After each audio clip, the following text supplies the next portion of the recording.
And what I've been getting a lot of requests for is, could I make an arch panel door for you? And here it is. If you look in the description box, you'll see a hot link to my website, and that's going to show you a set of templates, 11 templates from sizes 9 inches to 19 inches.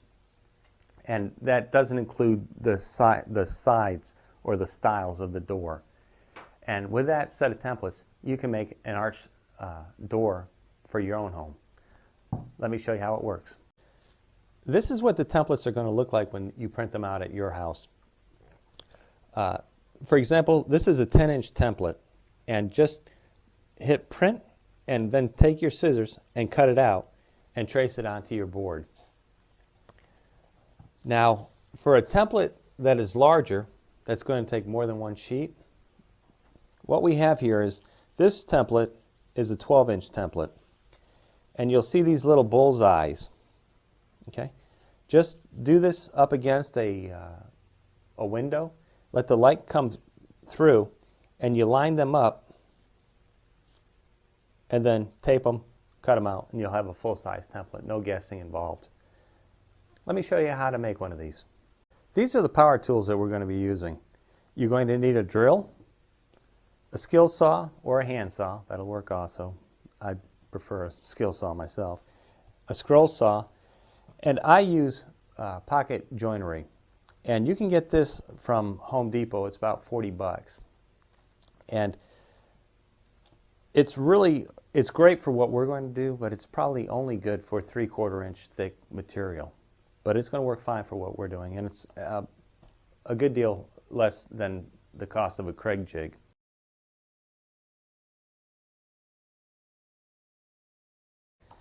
All right, let me show you how to make one.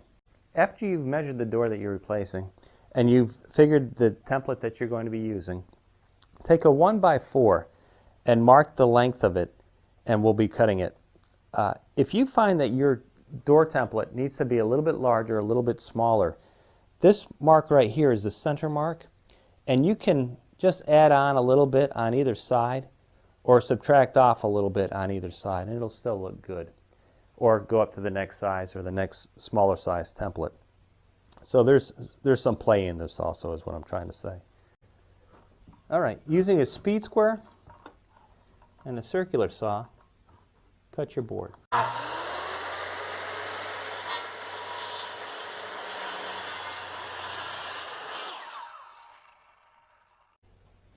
Now, taking your template, just put it on there and trace out your arc.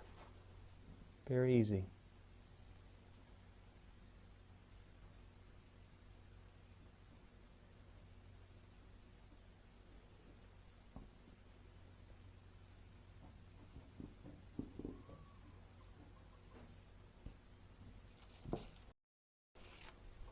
Now, using a jigsaw, follow your line.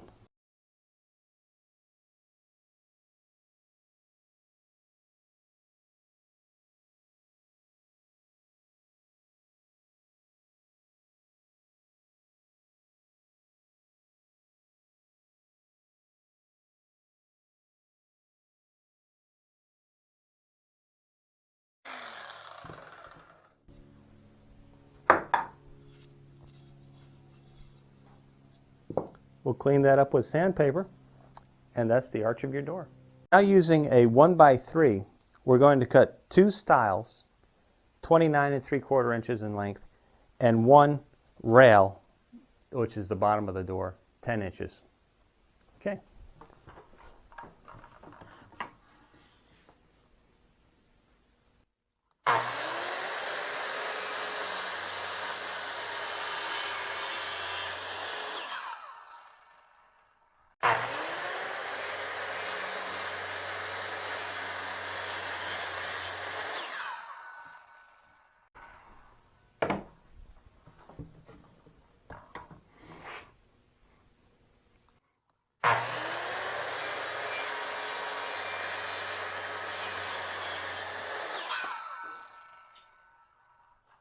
This is what we have so far.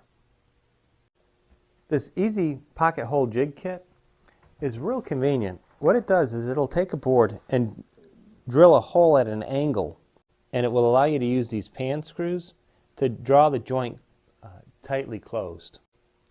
Let me show you how easy it is to use. Just take your board and clamp it into the jig.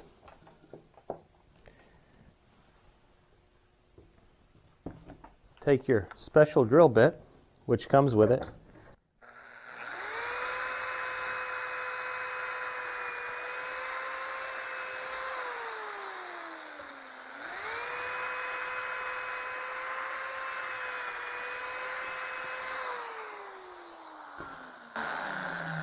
and that is all there is to it. You don't have to be accurate. It doesn't have to go specifically anywhere. And when you screw it together, it's going to draw your joint tight. Very convenient. All right, now this is where the real beauty of pocket hole joinery comes in. I like to take a little bit of glue, put it on my joint.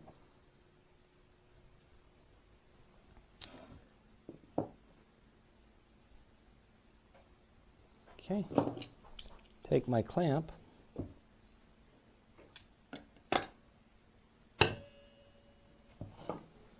using my pan head screws, put one in just like so.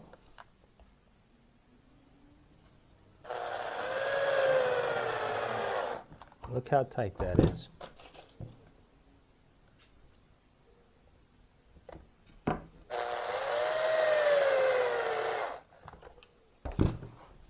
And it's done.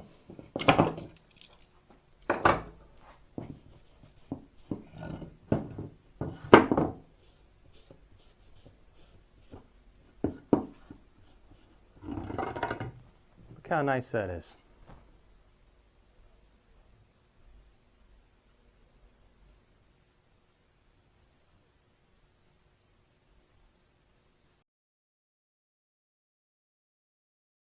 Now that we have our door assembled, place it on some paneling, and if you're using some kind of a stripe paneling like I am here, you want to kind of make sure that your edges are even with this band. Okay? Once you've got that established, you can play with it. Cut it on both sides if you have to, just to get it so that it looks evenly spaced, uniform. Go ahead and trace it out. And then using either a skill saw or a jigsaw, go ahead and cut it out.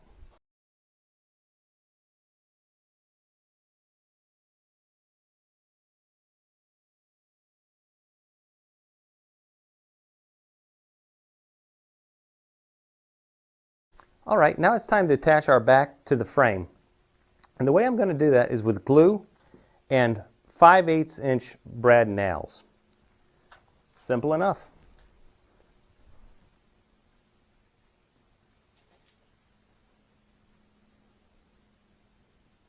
The brad nails are only to act as little clamps until the glue dries. It's the glue that's really going to hold the back panel.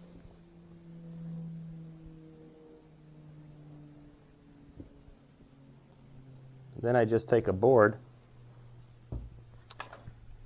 and I kind of smooth it out a little bit.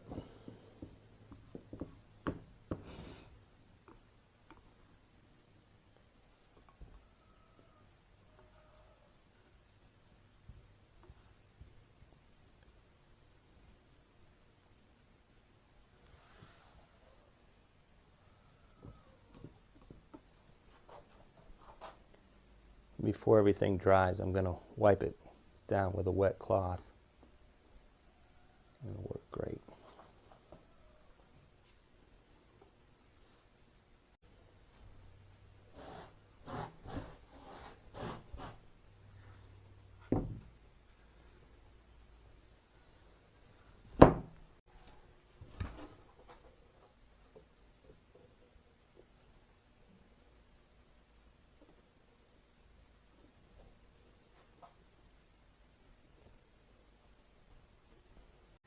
And I just hold it with a pair of needle nose. Keeps my fingers out of the way. Real convenient.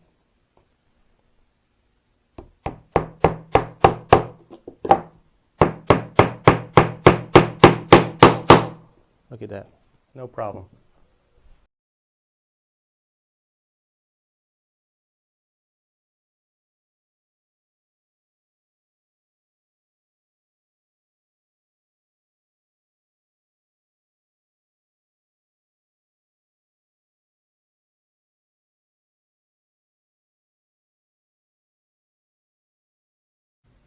All right, if it wasn't easy enough to make that door, it's going to get a whole lot easier here. We're using templates to make these precision holes for our pull knobs and our cup hinges. Very easy to do.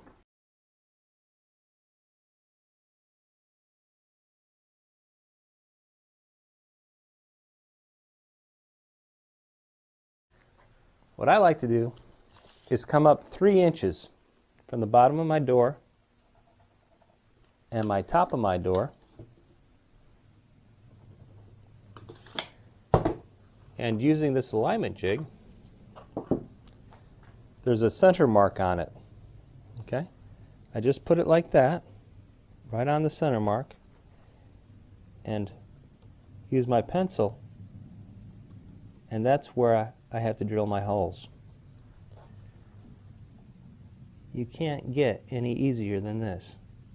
It's quick and very accurate.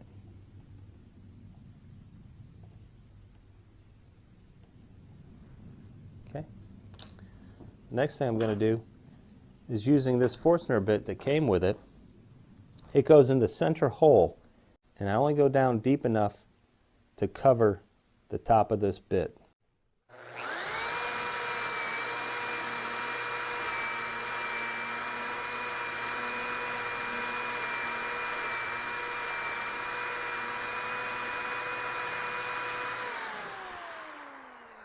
Let's see how we did. Ah, fantastic fit. Fantastic. Look at that. Okay, now just take a small drill bit, and these are for the screws that attach the hinge to it. Don't go real deep, by the way. These are just pilot holes.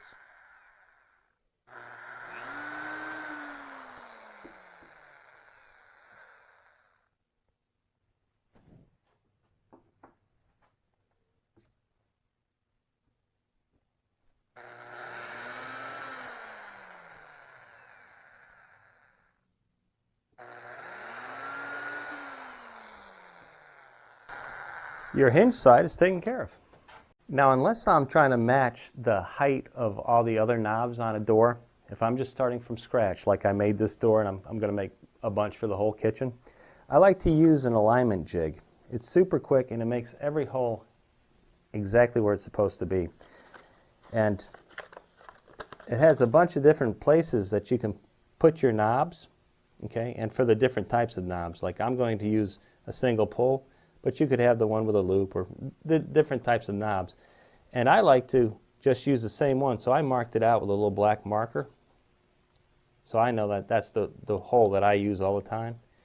Just take your pencil. That's where you're going to drill your hole. And make sure that your hole is large enough to account for the screw that's going to go through it. That's all there is to it.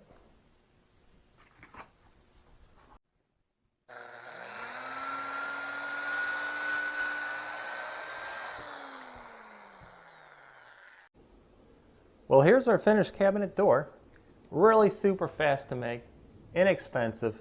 When you consider that the average kitchen only has, 8 to 10 doors, it doesn't take a lot of money to give it a facelift. And don't forget your vanities in your bathrooms. We just put a wooden knob on the front. We put in our cup hinges. It's ready to be installed. And this is what it would look like if you were.